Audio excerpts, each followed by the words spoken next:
జై శ్రీరామ్. అందరికీ నమస్కారం. వెల్కమ్ టు న్యూస్ అఖండ. నేను మీ కస్తూరి శ్రీధర్. మిత్రులారా, మన దేశ రక్షణ రంగానికి సంబంధించినటువంటి ఒక అద్భుతమైన ఒక కీలకమైన వార్తను అయితే తీసుకువచ్చిన. సరే, ఈ వార్తను చెప్పడానికి ముందుగా మీ అందరికీ కూడా ఒక చిన్న రిక్వెస్ట్. మన న్యూస్ అఖండ ఛానల్ ఆధ్వర్యంలోనే అఖండ హెల్త్ ఛానల్ను స్టార్ట్ చేసామన్నమాట.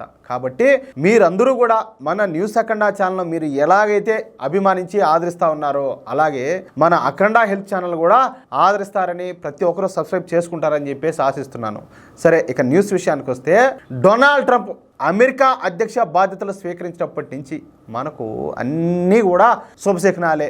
ముఖ్యంగా డొనాల్డ్ ట్రంప్ తీసుకుంటున్నటువంటి నిర్ణయాలతో ప్రపంచం మొత్తం కూడా ఒక పక్క ఉక్కిరి బిక్కిరి అవుతా ఉంటే, మన భారతదేశానికి మాత్రం పండగే అని చెప్పుకోవాలా.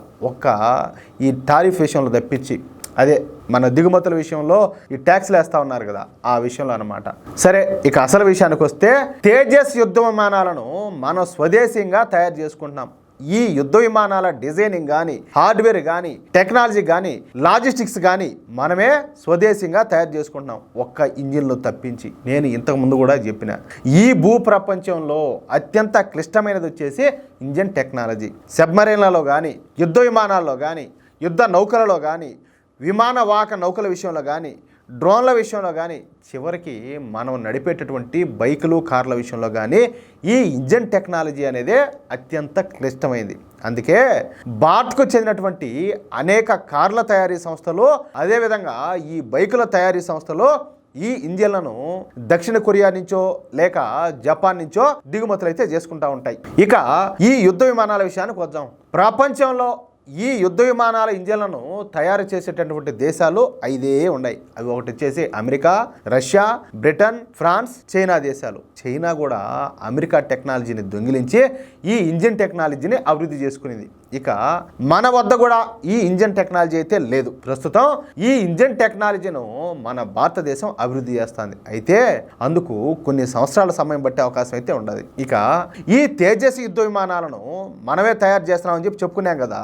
అయితే ఈ యుద్ధ విమానాలలో ఉపయోగించేటటువంటి ఇంజన్ల కోసం మనం అమెరికాతో ఒక ఒప్పందం అయితే కుదుర్చుకున్నాం. అమెరికా సంస్థ అయినటువంటి జనరల్ ఎలక్ట్రిక్ ఏరోస్పేస్ సంస్థతో మనం ఈ ఒప్పందాన్ని అయితే కుదుర్చుకున్నాం. సంవత్సరానికి 20 యుద్ధ విమానాల ఇంజిన్లను భారత్కు సరఫరా చేసే విధంగా ఈ ఒప్పందం అయితే జరిగిందనమాట.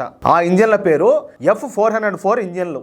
ఈ ఒప్పందాన్ని 2021లోనే అమెరికా మరియు భారతదేశాల మధ్య అయితే కుదిరింది. ఈ ఒప్పందం విలువ దాదాపుగా $761 మిలియన్. అయితే సంవత్సరానికి 20 ఈ F404 ఇంజిన్లను భారత్కు సరఫరా చేస్తామని చెప్పేసి ఒప్పందం చేసుకున్నటువంటి అమెరికా ఇప్పటి వరకు ఏ ఒక్క ఇంజిన్ కూడా సరఫరా చేయాల. భారత్ ఎన్నిసార్లు విజ్ఞప్తి చేసినప్పటికీ అమెరికా ఏ మాత్రం కూడా స్పందించాల. అందుకు కారణం ఎవరో తెలిసిన, అమెరికాలో గతంలో అధికారంలో ఉన్నటువంటి ఈ జో బైడెన్ ప్రభుత్వమే. ఈ జో బైడెన్ ప్రభుత్వం ఉద్దేశపూర్వకంగానే ఈ F404 ఇంజిన్లను భారత్కు అందించకుండా అడ్డుపడింది. అసలు ఈ విషయం పైన కనీసం కదలిక లేకుండా ఈ జో బైడెన్ అయితే పనిచేస్తున్నాడు. చూసేదానికి అట్ట ఏదో సచ్చేవాడు మారి ఉంటాడు కానీ పరమ దుర్మార్గుడు, నీచుడోడు జో బైడెన్, మామూలుడు కాదు. దీంతో మన తేజస్ యుద్ధ విమానాల తయారీ అయితే ఆగిపోయింది. ఒక పక్కన మన శత్రు దేశమైనటువంటి చైనా యుద్ధ విమానాలను సమకూర్చుకుంటా ఉంటే మన దేశంలో మాత్రం యుద్ధ విమానాల తయారీ అయితే నిలిచిపోయింది. ఇక్కడ మీకు ఇంకొక విషయం చెప్పాలా, చైనా దగ్గర యుద్ధ విమానాలు ఉన్నాయనుకో, ఆటోమేటిక్గా దాని మిత్రదేశం ఏంటంటే పాకిస్తాన్ దగ్గర కూడా ఉన్నట్టే, అర్థమవుతుందా? కానీ ఇప్పుడు డొనాల్డ్ ట్రంప్ ప్రభుత్వం వచ్చింది కదా, డొనాల్డ్ ట్రంప్ ప్రభుత్వం వచ్చిన 2 నెలల్లోనే ఈ ఒప్పందం మళ్ళీ పట్టాలెక్కింది. ఇప్పుడు అమెరికా సంస్థ అయినటువంటి జనరల్ ఎలక్ట్రిక్ ఏరోస్పేస్ సంస్థతో భారత్కు ఈ F404 ఇంజిన్లను అందించడానికి ముందుకొచ్చిందనమాట. ఈ సంవత్సరమే మొదటగా 12 ఇంజిన్లను అందించనున్నామని చెప్పేసి ఈ సంస్థ అయితే తెలియజేసింది. ఇక వచ్చే సంవత్సరం నుంచి సంవత్సరానికి 20 ఇంజిన్ల చొప్పున అందిస్తామని చెప్పి స్పష్టం చేశారనమాట. అయితే ఈ విషయంలో అమెరికా అధ్యక్షుడు డొనాల్డ్ ట్రంప్ ప్రత్యేక శ్రద్ధ తీసుకున్నట్టు కనపడుతుంది. ముందుగా ఈ భారత్ ఇంజిన్లను భారత్కు పంపమని చెప్పేసి ఈ జనరల్ ఎలక్ట్రిక్ ఏరోస్పేస్ సంస్థకైతే డొనాల్డ్ ట్రంప్ ఆదేశాలు జారీ చేసినాడంట. అంటే ఈ సంవత్సరం నుంచి మన తేజస్ యుద్ధ విమానాల తయారీ ఊపందుకోనున్నది ఉన్నదన్నమాట. అది విషయం అయితే. మిత్రులారా, ఈ న్యూస్ కనుక మీకు నచ్చినట్లయితే ఖచ్చితంగా ఈ న్యూస్ నలుగురికి షేర్ చేయండి. అదేవిధంగా ప్రతి ఒక్కరు కూడా మీ యొక్క అమూల్యమైన అభిప్రాయాలను ఖచ్చితంగా కామెంట్ రూపంలో తెలియజేయండి. అలాగే ఇంతవరకు మీరు కనుక మన ఛానల్ సబ్స్క్రైబ్ చేసుకున్నట్టయితే ప్రతి ఒక్కరూ మన ఛానల్ సబ్స్క్రైబ్ చేసుకోండి, సపోర్ట్ చేయండి ప్లీజ్. జై శ్రీరామ్.